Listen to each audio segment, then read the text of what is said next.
रात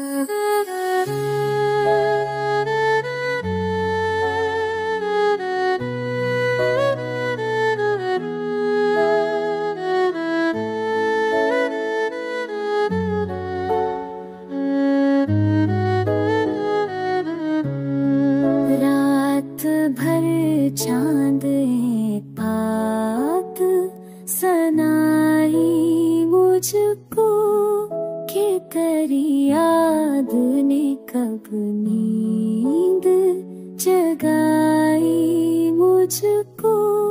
मैंने तन्हाई से पूछा था कि अब क्या होगा, उसने खामोश रखकर बात समझाई मुझको। तो कहीं दूर सही फिर भी करीब लगता है, कोई एहसास जो हर पल है सताई मुझको।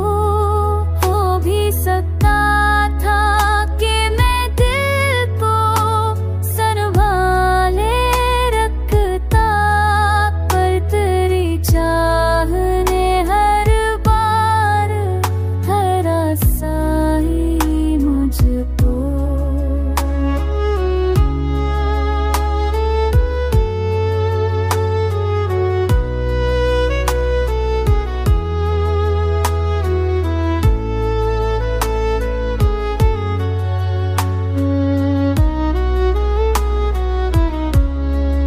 आज भी दिल में वही आग ये सलजती है क्यों, उसने ये शालामा पत्ता चलाई मुझको।